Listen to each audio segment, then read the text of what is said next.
Welcome to my channel JS coaching. আমি অনেক আজ আমি শুরু করছি ক্লাস 11 এর স্টেট লাইন চ্যাপ্টারের 15 দাগের কোশ্চেন থেকে। তো চলো শুরু করছি আজকের ভিডিও। ফার্স্ট যে কোশ্চেনটা আছে সেটা হচ্ছে, আমরা যদি সরলরেখার সমীকরণ px প্লাস cy প্লাস 7 সমান সমান 0 কে x cos alpha plus y sin alpha is equal to p আকারে লিখি, তাহলে p এর মান কত হবে? তার একটা কথা বলে রাখি, সেটা হচ্ছে ধরে নাও কোনো একটা সরলরেখা যদি এরকম হয় x plus by plus c সমান সমান 0, তাহলে এটাকে লেখা যায় ax প্লাস by সমান সমান মাইনাস c।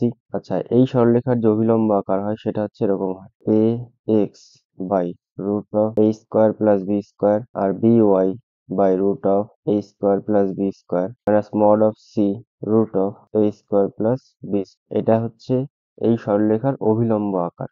এবার এইটাকে এইভাবে লেখা যায়, সেটা হচ্ছে x cos alpha plus y sin alpha is equal to p। তাহলে এখানে লম্ব দূরত্ব যেটা সেটা হচ্ছে minus c by mod of minus c by root of a square plus b square, আর a by something that is cos alpha, b by something that is y sine alpha, আর x আর y তো এরকমই থাকবে। তাহলে এই সমীকরণটাকে যদি আমরা এই ফর্মে নিই, তার মানে হচ্ছে এই ফর্মে নেব। এখান থেকে আমরা পি এর মান পেয়ে যাবো এটার সাথে কম্পেয়ার করে, কারণ পি সমান সমানই এটা। আচ্ছা, তাহলে এটাকে আমরা লিখতে পারি 3x plus 3y is equal to minus seven.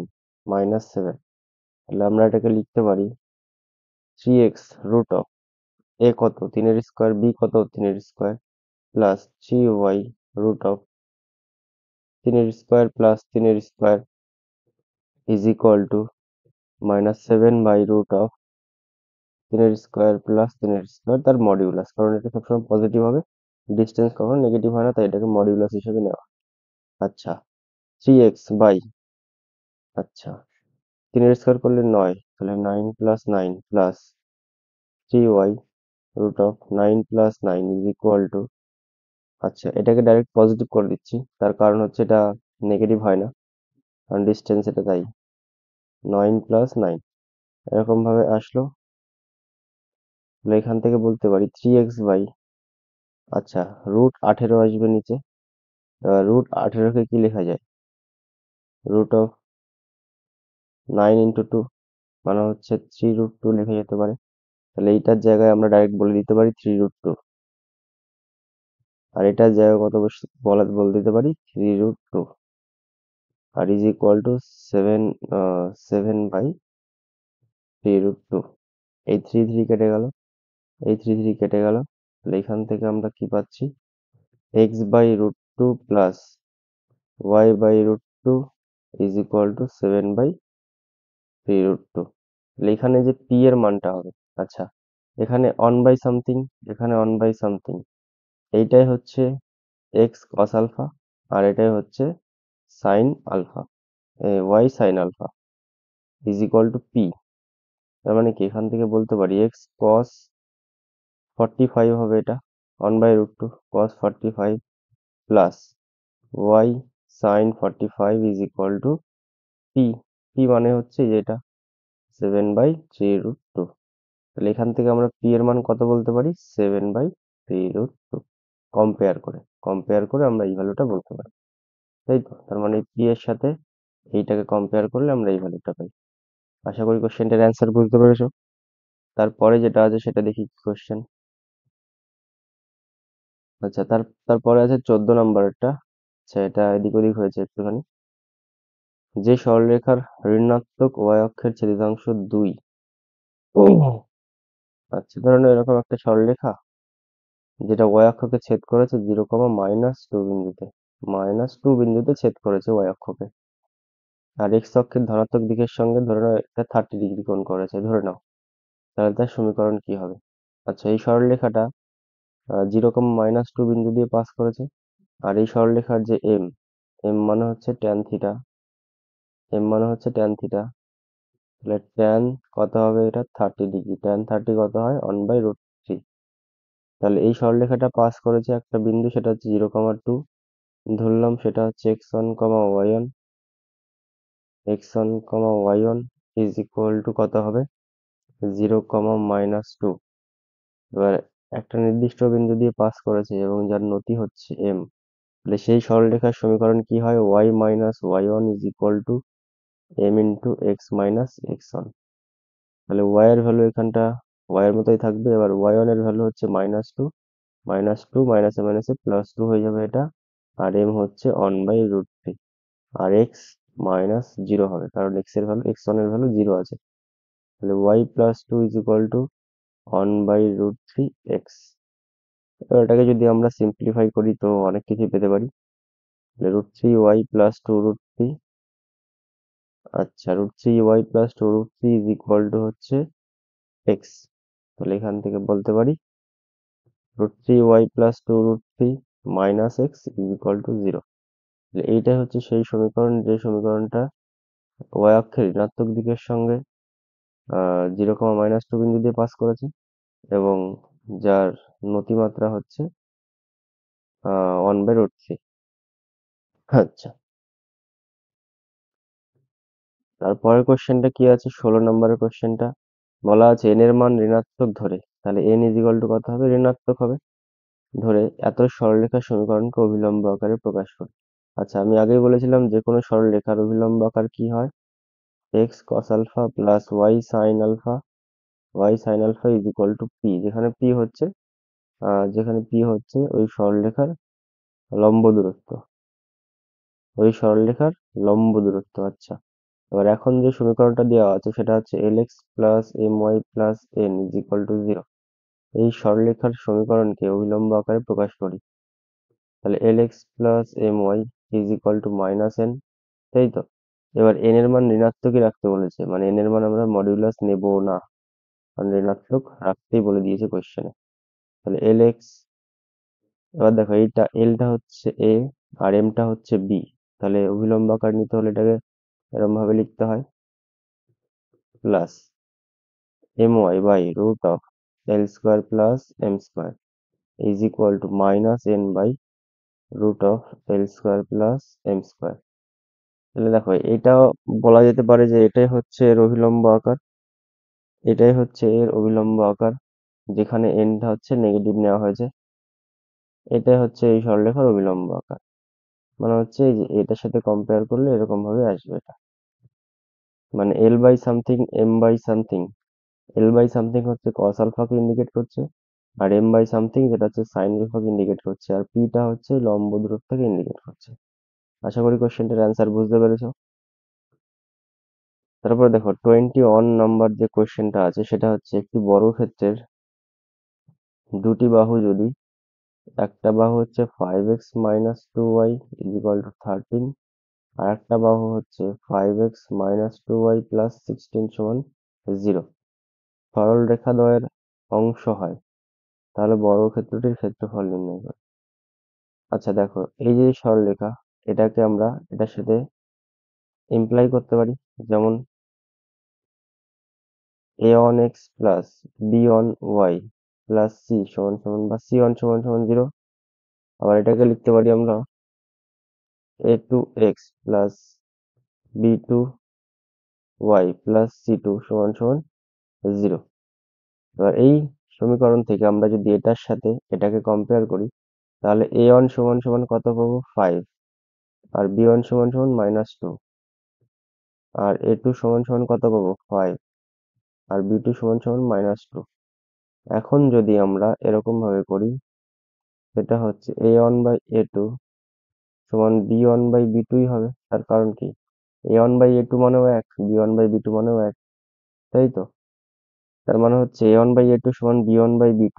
যদি কোনো দুটো সমীকরণের এই কন্ডিশনটা সেম আসে, বা এক আসুক বা অন্য কিছু আসুক, যদি সেম আসে রেশিওটা, তাহলে বলতে পারি ওই দুটো সরলরেখা একে অপরের সমান্তরাল হয়। এক্ষেত্রে শুধুমাত্র সি এর মানটা আলাদা হয়, সি1 আর সি2 এর মানটা আলাদা হয়। আর বাকি যে রেশিওটা আসে a1/a2 আর b1/b2, তাহলে তাদেরকে আমরা বলি সমান্তরাল সরলরেখা, মানে একে অপরের সমান্তরাল সরলরেখা। এবার দেখো, এই দুটো সরলরেখা তো সমান্তরাল হবে, তার কারণ এই যে এই রেশিওটা এক আসছে। তাহলে ধরলাম এই একটা সরলরেখা আর এই একটা সরলরেখা, যারা একে অপরের সমান্তরাল। এটা ধরলাম ফার্স্ট সরলরেখা, ধরলাম এটাকে 1 নম্বর, মানে 1 নম্বর সরলরেখা। আর এটাকে ধরলাম 2 নম্বর সরলরেখা, তাই তো? এবার এই দুটো সরলরেখা দিয়ে একটা বর্গক্ষেত্র তৈরি হবে, যে বর্গক্ষেত্রের ক্ষেত্রফল আমাদেরকে নির্ণয় করতে হবে। তার মানে কি, এই দুটো সরলরেখার মধ্যবর্তী এই দূরত্বটা, এই লম্ব দূরত্বটা যদি আমরা বের করতে পারি, তার মানে বর্গক্ষেত্রের একটা বাহুর দৈর্ঘ্য আমরা পেয়ে যাব। এই একই পরিমাণ দৈর্ঘ্য আমরা এদিকেও নেব, তার মানে এইটুকু নেব। তার মানে হচ্ছে, যদি আমরা এই দুটো সরলরেখার মধ্যবর্তী দূরত্ব পেয়ে যাই, তাহলে বলতে পারবো তাদের ক্ষেত্রফল কত হবে। তাহলে দূরত্ব বের করার ফর্মুলাটা হচ্ছে, দুটি দুটি সমান্তরাল সরলরেখার মধ্যবর্তী যে দূরত্ব হয় সেটা হচ্ছে, এটা হয় mod of c2 minus c1 by root of a square plus b square। এবার দেখো ফার্স্ট সমীকরণে c2 কত আছে, আর আচ্ছা তাহলে এই 2 নম্বর সমীকরণে দেখো 5x minus 2y minus 16 লেখা যায়, তার মানে c2 কত আছে, -16। আর হচ্ছে c1 কত আছে, 13। আচ্ছা, এইটার মডিউলাস বাই হচ্ছে root of a square plus b square, মানে হচ্ছে 5 স্কোয়ার প্লাস 2 স্কোয়ার। এইটা হচ্ছে mod of -29 বাই হচ্ছে রুট অফ 5 স্কোয়ার মানে 25 প্লাস 4। এখান থেকে আমরা বলতে পারি mod of -29 মানে হচ্ছে +29, আর নিচে হচ্ছে রুট অফ 29। তাহলে ডি পেয়ে গেলাম, ডি মিনস এইটুকু। এবার এটা বর্গক্ষেত্র যদি হয় তাহলে এটাও ডি হবে, আর বর্গক্ষেত্রের ক্ষেত্রফল কি হয়, ডি স্কোয়ার হবে, মানে দুটো বাহুর গুণফল হবে। তাহলে ক্ষেত্রফল সমান সমান কি লিখবো আমরা, ডি স্কোয়ার সমান সমান 29 বাই রুট 29 তার স্কোয়ার।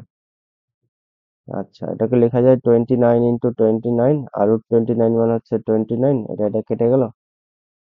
তাহলে অ্যান্সার কত বেরোলো, যে বর্গক্ষেত্রের ক্ষেত্রফল 29 বর্গ একক।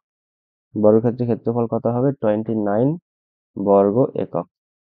শুধু আমাদেরকে এই ফর্মুলাটা ইউজ করতে হবে আর বুঝতে হবে যেটা একে অপরের সমান্তরাল সরলরেখা, তাহলে অঙ্কটা খুব ইজিলি করা যাবে। আচ্ছা, তারপর দেখো 22 নম্বর যে কোশ্চেনটা আছে সেটা হচ্ছে 2k, -2 আর হচ্ছে 1, -k বিন্দু দুটির সংযোজক সরলরেখা। এ একটা বিন্দু, এ একটা বিন্দু, এদের যে সংযোজক সরলরেখা, এর প্রবণতা -2, তার মানে হচ্ছে m সমান সমান -2, দ্যাট মিন tan থিটা সমান সমান -2 বলে দিয়েছে। তাহলে k এর মান কত হবে। এবার দুটো বিন্দু যদি হয়, ধরো x1, y1 হচ্ছে এই বিন্দুটা, আর x2, y2 হচ্ছে এই বিন্দুটা। এবার এই দুটো বিন্দুর দ্বারা তৈরি যে সরলরেখা, সেই সরলরেখার প্রবণতার সূত্র m is equal to y2 minus y1 by x2 minus x1, এরকম হয়, তাই তো? এবার সেই m এর মানই দেওয়া আছে -2, মানে y2 minus y1 by x2 minus x1 এর ভ্যালুই দেওয়া আছে -2। তাহলে আমাদেরকে k এর মান বের করে দেখাতে হবে। তাহলে y2 বলতে এখানে কত আছে, -k, তাহলে মান বসিয়ে দিই -k। আর y1 বলতে -2, -2 এর সাথে এই মাইনাসটা গুণ হয়ে গিয়ে +2 হয়ে যাবে। আর নিচে কত হবে, x2, x2 হচ্ছে 1, মাইনাস x1 মানে হচ্ছে 2k সমান সমান -2। এটা ইমপ্লাই করবে কাকে, -k প্লাস 2 সমান সমান -2 প্লাস 4k, কোনাকুনি গুণ করে দিয়েছি। আচ্ছা, এটা -k আর ওই +4k দিকে আসলে -4k হয়ে যাবে, আর -2 আর এদিকে -2, এই প্লাসটা দিকে গেলে -2 হয়ে যাবে। তাহলে -5k সমান সমান -4। এটা কেটে গেল, তাহলে k এর মান কত আসবে, 4/5। তাহলে k এর মান 4/5 হলে এই দুটি বিন্দুর দ্বারা তৈরি যে সরলরেখা, তাদের প্রবণতা -2 হবে। তখন k এর মান কত হবে, 4/5। আশা করি কোশ্চেনটার অ্যান্সার বুঝতে পেরেছো। তারপরে 23 নম্বর যে কোশ্চেনটা আছে সেটা হচ্ছে 7x minus 6y is equal to 20। সরলরেখার উপর এমন একটি বিন্দুর স্থানাঙ্ক নির্ণয় করো। সরলরেখার উপর, আচ্ছা এই সরলরেখাটা ধরলাম এরকম, এমন একটি বিন্দু, ধরলাম যে কোনো একটা বিন্দু, এমন একটি বিন্দুর স্থানাঙ্ক নির্ণয় করো যার কোটি ভুজের দ্বিগুণ। ভুজ মানে কি, এক্স অক্ষ মানে এক্স, আর কোটি মানে কি ওয়াই। এবার কোটি বলেছে ভুজের দ্বিগুণ, তার মানে কোটি সমান সমান ভুজ যা ছিল তার দ্বিগুণ হবে। তার মানে এক্স হচ্ছে ভুজ আর এটা হচ্ছে কোটি। এক্স হচ্ছে ভুজ আর ওয়াইটা হচ্ছে কোটি, আবার কোটি বলে দিয়েছে ভুজের দ্বিগুণ, তার মানে ওয়াই সমান 2x হবে। এবার এই যে পয়েন্টটা, এই পয়েন্টটা এই সরলরেখার উপর অবস্থিত, মানে এই সরলরেখার উপর অবস্থিত, তাহলে অবশ্যই এই পয়েন্টটা এই সরলরেখাটাকে স্যাটিসফাই করবে। তাহলে এই এক্স আর ওয়াই এর ভ্যালুটা আমরা এখানে বসিয়ে দিই। 7x এর মতো থাকলো, ওয়াই ইন্টু 6 ওয়াই এর জায়গায় কত বসাবো, 2x ইজ ইকুয়াল টু 20। তাহলে 7x মাইনাস 12x সমান সমান 20। তাহলে এখান থেকে আমরা বলতে পারি -5x সমান সমান 20। তাহলে x সমান সমান -4। এবার আমরা y সমান সমান কি জানি, 2x। তাহলে 2 ইন্টু -4, এটা গুণ করলে কত হবে, -8। তাহলে এই যে যে বিন্দুটা ধরেছিলাম সেই বিন্দুর স্থানাঙ্ক কত হবে, -4 -8 -4। তাহলে নির্ণয় বিন্দুর স্থানাঙ্ক কত হবে, নির্ণয় বিন্দুর স্থানাঙ্ক কত হবে, -4, -8। এটা কি হলো অ্যান্সার। আশা করি বুঝতে পেরেছো কোশ্চেনটার অ্যান্সার। তারপরে 24 নাম্বার যে কোশ্চেনটা আছে সেটা হচ্ছে এটা, যে 3x plus 4y plus m সমান সমান 0 সরল রেখার, আচ্ছা, মূল বিন্দু থেকে লম্ব দূরত্ব 2 একক হলে m এর মান কত হবে সেটা আমাদেরকে বের করে দেখাতে হবে। এই যে সরলরেখাটা, এটা হচ্ছে মূল বিন্দু থেকে দূরত্ব, মানে সরলরেখাটা ধরো এরকম ভাবে আছে, এরকম ভাবে আছে, মূল বিন্দু থেকে লম্ব দূরত্ব কত বলে দিয়েছে, 2 একক। তাহলে আমাদের m এর মান বের করে দেখাতে হবে এখানটায়। আচ্ছা, যেহেতু এটা মূল বিন্দু দিয়ে যাচ্ছে, তাহলে আমরা জানি যে এই সরলরেখাটাকে কিভাবে লেখা যেতে পারে, -m এই ফরম্যাটে লেখা যেতে পারে। এবার মূল বিন্দু দিয়ে যেহেতু পাস করছে, তাহলে এই যে সরলরেখাটা, এই সরলরেখাটা এর লম্ব দূরত্ব কি হবে, বা আমরা এটাকে এভাবে নর্মালি রেখে দিই। যেহেতু মূল বিন্দু দিয়ে পাস করছে, তাহলে 3 ইন্টু 0 হবে, প্লাস 4 ইন্টু 0 হবে, প্লাস m হবে, বাই রুট অফ কি হবে, root of a square plus b square. এটা হচ্ছে লম্ব দূরত্বের ফর্মুলা। এ কত আছে, 3, আর বি কত আছে, 4, ইজ ইকুয়াল টু কত বলে দিয়েছে, 2, লম্ব দূরত্ব 2 বলে দিয়েছে। এটার মডিউলাস নিতে হয়, কারণ পজিটিভ ভ্যালু দিতে হবে সবসময়। তাহলে m বাই কত হবে, এটা হচ্ছে 16 প্লাস 9 মডিউলাস ভ্যালু সমান সমান 2। এবার এখান থেকে আমরা বলতে পারি modulus by m 25 is equal to 2। তাহলে মডিউলাস m সমান সমান নিচে 5 আসবে আর 2 আসবে, আর modulus m is equal to 10। তাহলে m সমান সমান কত আসতে পারে এখান থেকে, +-10, কারণ মডিউলাস সমান সমান 10 আসছে, তার মানে হচ্ছে মডের ভ্যালু +10ও আসতে পারে, আবার -10 আসতে পারে। সেটা কি করে আসে দেখো, মড এক্স যদি থাকে সেটাকে আমরা কিভাবে ভাঙি, একবার হচ্ছে যদি এক্স এর ভ্যালু পজিটিভ হয় তাহলে একটা কিছু আসে, এক্স এর ভ্যালু নেগেটিভ আসলে একটা কিছু আসে, আর এক্স এর ভ্যালু 0 আসলে কি আসে সেটা দেখছি। আচ্ছা, এক্স এর ভ্যালু যদি পজিটিভ হয় তাহলে মড এক্স সমান সমান এক্স হয়, আর এক্স এর ভ্যালু যদি নেগেটিভ হয় তাহলে মড এক্স সমান সমান -এক্স হয়, আর এক্স এর ভ্যালু 0 হলে মড এক্স সমান সমান 0 হয়। তাহলে এই ক্ষেত্রেও সেই একই ফরম্যাট আমরা কাজে লাগিয়েছি বা ফর্মুলা কাজে লাগিয়েছি, যে মড এম আছে, তাহলে মড এম সমান সমান সামথিং, তার মানে কি এম এর ভ্যালু বেশি, মানে 0 থেকে বেশি হলে পজিটিভ, 0 থেকে কম হলে নেগেটিভ, আর এম এক্সাক্ট 0 হলে এটা 0 হবে, ওটা লেখার দরকার নেই। আচ্ছা, তারপরের যে কোশ্চেনটা আছে সেটা কি আছে, 25 নাম্বার কোশ্চেনটা। 25 নাম্বার কোশ্চেনটা আছে, এই সরলরেখার উপর, মানে হচ্ছে 2x minus 5y plus 12 is equal two 0 সরলরেখার উপর এটি স্কোয়ার কমা 280 একটা যে কোনো বিন্দু থেকে এর উপর অবস্থিত দুটি বিন্দুর স্থানাঙ্ক নির্ণয় করি।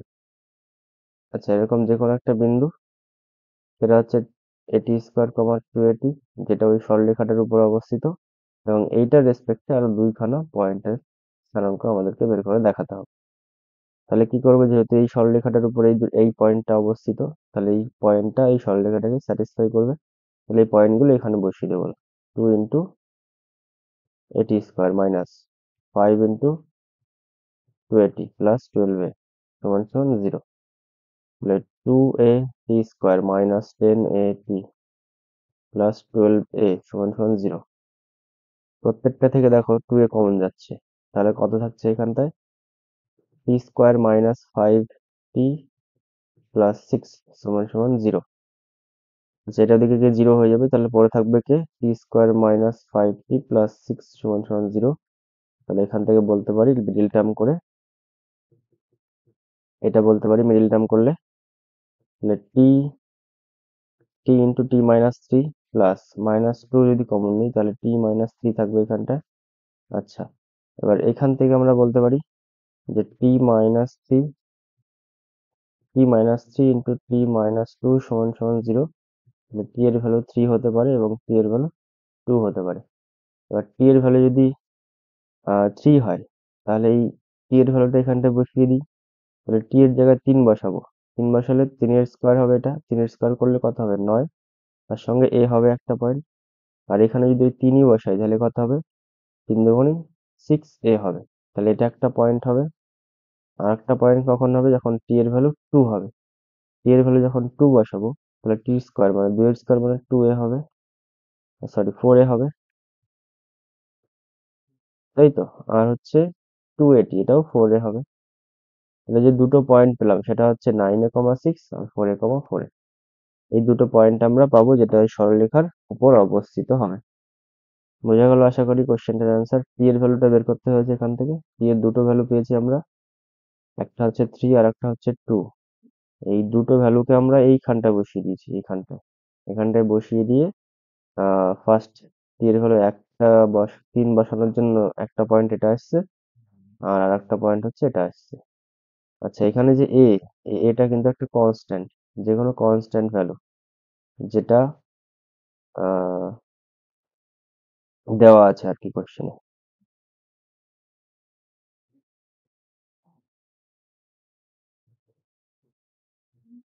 26 নম্বর যে কোশ্চেনটা আছে সেটা হচ্ছে, যে সরলরেখার নতি 150 ডিগ্রি, ধরে নাও এরকম একটা সরলরেখা, এরকম যে কোনো একটা সরলরেখা যেটা 150 ডিগ্রি কোণে আছে, এবং মূল বিন্দু থেকে দূরত্ব মানে এই বিন্দু থেকে দূরত্ব 10 একক, তার সমীকরণ আমাদেরকে বের করে দেখাতে হবে।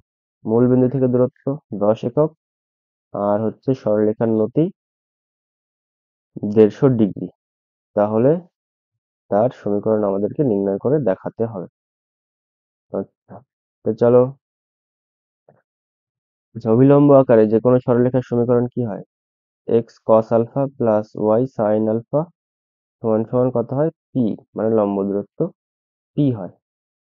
এবার দেখো এখানে যে আলফার মানটা দেওয়া আছে সেটা 150 ডিগ্রি দেওয়া আছে, আর পি এর মানটা কিন্তু মানে লম্ব দূরত্ব দেওয়া আছে 10 ইউনিট, মানে 10 একক। তাহলে আলফা আর পি এর মান পেয়ে গেলাম। এবার এই দুটো ভ্যালুকে আমরা যদি এখানে বসিয়ে দিই, ক্যালকুলেশন করি বা সিম্পলিফাই করি, তাহলে যে সমীকরণটা পাবো সেটা ওই কন্ডিশন দ্বারা সৃষ্ট সমীকরণটাই হবে। আচ্ছা, কস এর মতো কস থাকলো, তাহলে আলফার জায়গায় কত বসাবো? কস 150 ডিগ্রি, আর ওয়াই সাইন 150 ডিগ্রি, আর পি এর জায়গায় কত বসাবো? 10 একক। বলেই দিয়েছে কোশ্চেন, এটা বলেই দিয়েছে। আচ্ছা, কস 150, ধরে নাও এটা হচ্ছে ফার্স্ট কোঅর্ডিনেট, এটা সেকেন্ড কোঅর্ডিনেট, তাহলে 150 ডিগ্রি এদিকে কোথাও আসবে।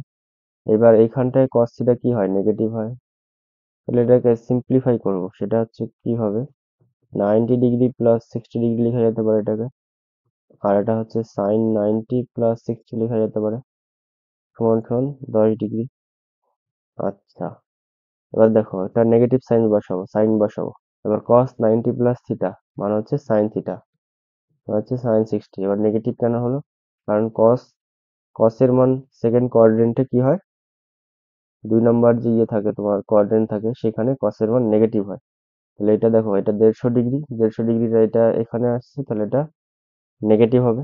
তাহলে সাইন 60 থাকলে এবার 90 + থিটা মানে সাইন থিটা, কস 90 + থিটা মানে সাইন থিটা। আর ওয়াই, আচ্ছা এটা হচ্ছে কস 90, আচ্ছা সাইন 90 + থিটা মানে হচ্ছে কস থিটা, এবার কস 60 ডিগ্রি হবে, ইজ ইকুয়াল টু 10 হবে। এবার এখানে এটা পজিটিভ কেন? সাইন 150 ডিগ্রি তার সেকেন্ড কোয়াড্রেন্টে অবস্থিত, এবার সেকেন্ড কোয়াড্রেন্টে সাইন থিটার মান কি হয়? পজিটিভ হয়। তাহলে সাইন থিটার মান এখানটা আমরা পজিটিভ নেব। তাহলে মাইনাস এক্স সাইন 60 মানে হচ্ছে √3/2 প্লাস ওয়াই সাইন কস 60 মানে হচ্ছে হাফ সমান সমান 10।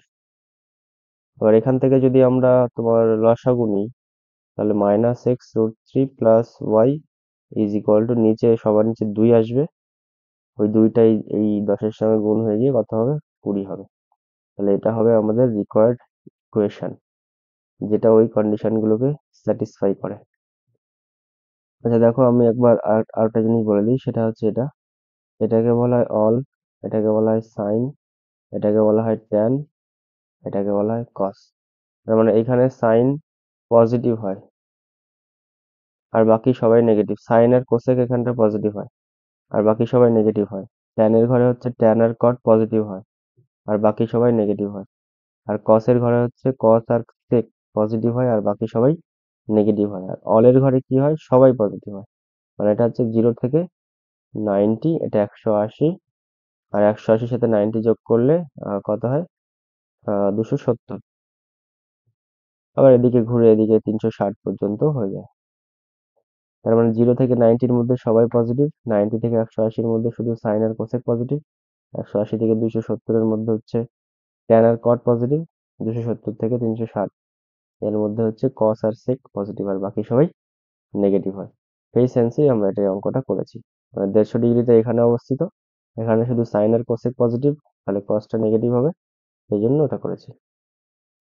আচ্ছা দেখো, 27 নম্বরের যে কোয়েশ্চেনটা আছে সেটা হচ্ছে 4, -6 বিন্দুগামী, 4, 6 বিন্দুগামী এবং অক্ষ দুটির উপর ছেদাংশের মান 1 নম্বরে বলেছে পরস্পর সমান ও একই চিহ্নযুক্ত।